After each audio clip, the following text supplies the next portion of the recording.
স্কুলে ঈশপের গল্প শোনাতেন জীবনবাবু। ধুতি পাঞ্জাবি পরা ছোটোখাটো চেহারার সাবেকি মানুষটি সিলেবাসের বাইরে।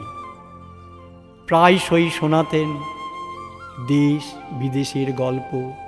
তিনি বলতেন, ভিতটা মজবুত করো, মানুষ হও, তাহলেই সব হবে। পুরু কাঁচের চশমায় ঢাকা হাস্যোজ্জ্বল মানুষটি আজ নেই। সময়ের অতলান্তে কবেই হারিয়ে গেছে পার্থিব শরীর। কঠোর শাসনের আড়ালে লুকিয়ে থাকা তার প্রগাঢ় স্নেহ আজও স্মৃতিমেদুর করে রাখে আমাদের। গভীর ঘুমে এখনও প্রায়শই ফিরে ফিরে আসে কিশোর বেলার জৌলসীন ক্লাসরুম, ভাঙাচোরা সিমেন্ট বাঁধানো ব্ল্যাকবোর্ড, দুশ্চিপনার সাক্ষী ছাতিমতলা। স্বপ্নের মধ্যে আজও অনুরণিত হয় নীতিকথার সেই হিরণময় উচ্চারণ।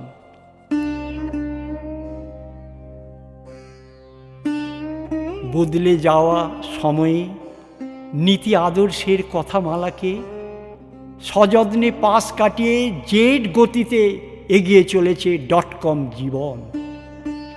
সমাজ জীবনের পরতে পরতে ক্রমশ ঢুকে পড়ছে সীমাহীন লোভ আর সঠতার বিষ, ক্ষমতা দখলের নগ্ন দূষণে। অস্তিত্বের আশঙ্কায় কাঁপছে যাপন চিত্তের ক্যানভাস। এক বহুমুখী গভীর সংক্রমণ দিনের আলোর মতো প্রকট হচ্ছে প্রতিদিন।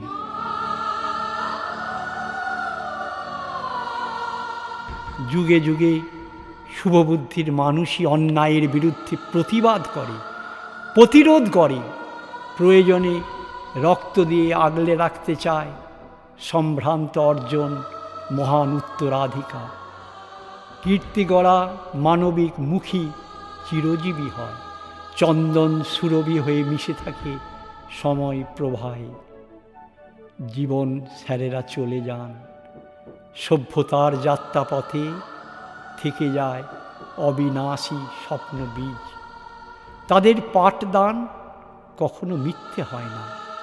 মানুষ গড়ার সাধনায়, স্বপ্নে, জাগরণে দেশ কালের সীমারেখা মুছে ক্লান্তিহীন হেঁটে চলেন।